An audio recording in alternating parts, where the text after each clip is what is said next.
Lalu yang mungkin kita tidak tahu,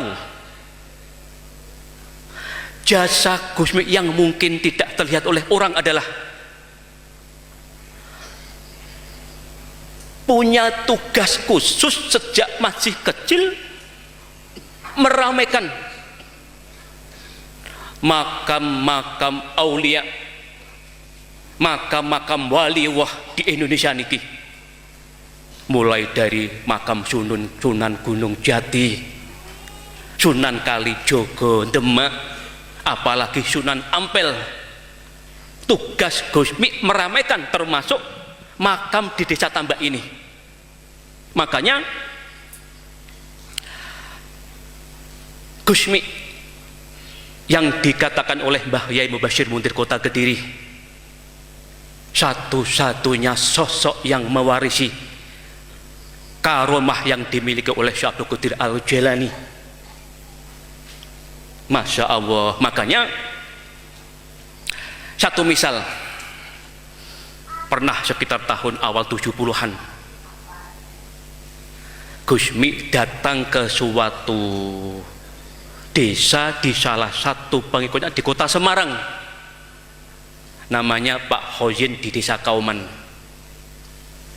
Jam 12 malam bersama teman-temannya datang ke rumah Pak Hozin itu, masuk duduk bermain kartu sampai menjelang adzan subuh, bubarlah permainan kartu ini.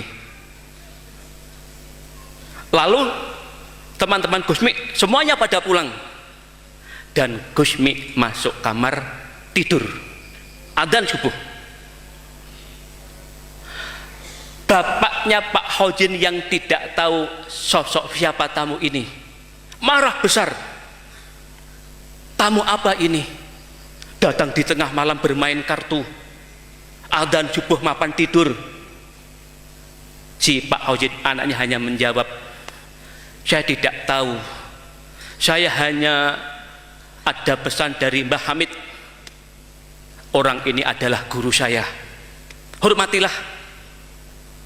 Loh, estu bapaknya Pak Hozin yang tidak bisa terima dengan tamu yang aneh ini berangkat ke masjid untuk sholat subuh berjamaah.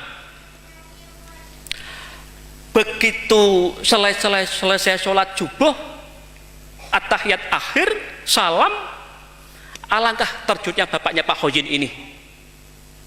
Gus Mi sudah ada di sebelahnya, ikut jamaah di masjid itu. Dan saking kagetnya bapaknya Pak Hozin ini berdiri untuk pulang. Nyampe di rumah melihat kamar Gus Mi dan Gus Mi masih tidur di situ.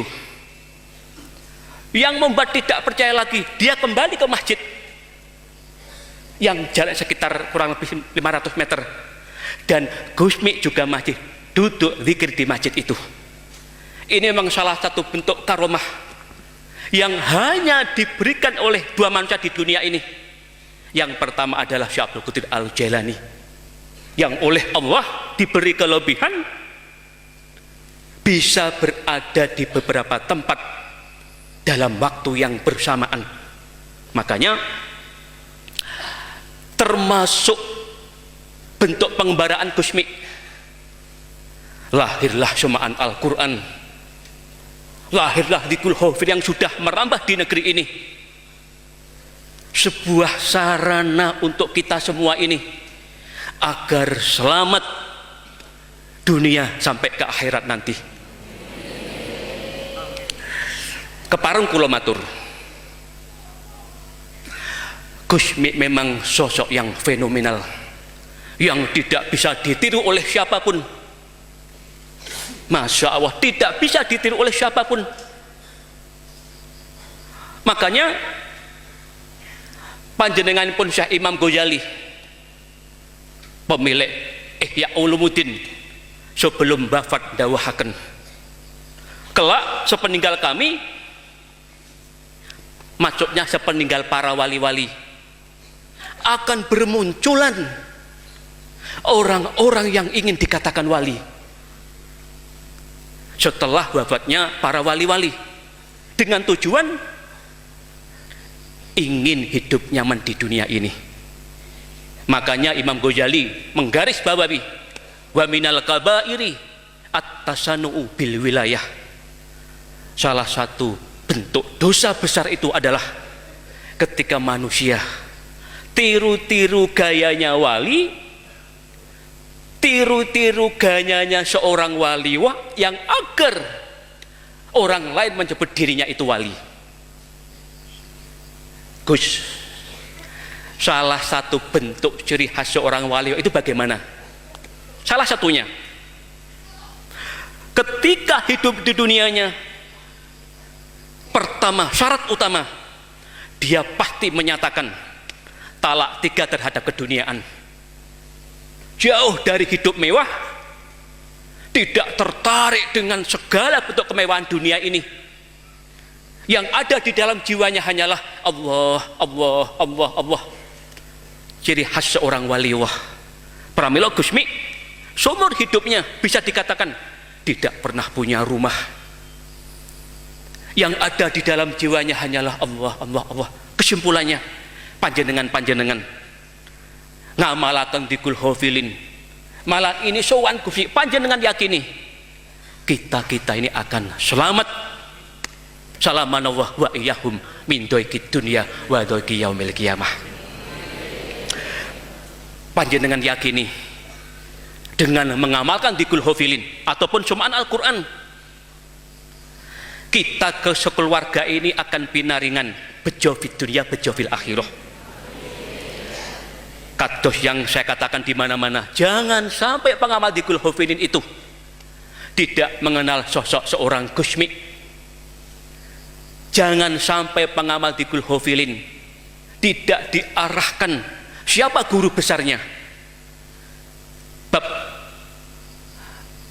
saya ingat dawuhnya Kanjeng Nabi Muhammad SAW, kelak di akhir zaman yang paling mengerikan itu adalah sosok yang penampilan seorang ulama, seorang kiai. Dawuhipun Kanjeng Nabi, tapi dia menyesatkan. Ini dawuhipun Rasulullah. Ngantos dipun gambaraken kali Syekh Abdul Qadir Al-Jailani. Berhati-hatilah kamu di dalam memilih seorang guru, memilih seorang kiai. Pilihlah yang benar-benar, yang bisa membawa kita itu sampai ke surganya Allah. Niki estu pramila Gus Dur ngantos ngungkapaken, satu-satunya manusia di dunia ini yang pernah saya temui dan hanya mengajak saya ke akhirat hanya seorang Gusmi. Selain Gusmi, orang-orang yang penuh dengan pamrih ketemu saya niki, mugi-mugi kita niku nggih menungso biasa kathah dosa, mugi-mugi nggih nderek rombonganipun Rasulullah, rombonganipun Syekh Abdul Qadir Al-Jailani, nderek rombonganipun Gusmi. Kita mugi-mugi klebet sepertiga dari umat Muhammad ingkang binjang mlebet swarga tanpa dihisab. Yang terakhir, saya teringat salah tunggalipun dawuh wa'mal masyita fa innaka maji'un bih. Berbuat apa sajalah kamu di dunia ini, berpesta poralah kamu di dunia ini, tapi ingat Allah di atas sana maha perekam, Allah maha melihat, dan Allah maha membalas. Istilahipun Rangga Warsita, kabeh menungso bakal ngunduh waing pakerti. Mugi-mugi kita ini dumawah pinaringan bahagia fid dunya bahagia fil akhirah. Karomahipun Gusmi, barokahipun dikul hafilin, doa-doa kita mustajabah. Apa yang kita minta, apa yang kita suwun pada Allah, donga akan keluarga, donga akan anak-anak, donga akan diri kita sendiri ini, mugi-mugi mustajabah. Sedaya sekeluarga mugi-mugi kalian Allah dipun paringi nasib ingkang sae. Selamat fid dunya, selamat fil akhirah. Wassalamualaikum warahmatullahi wabarakatuh.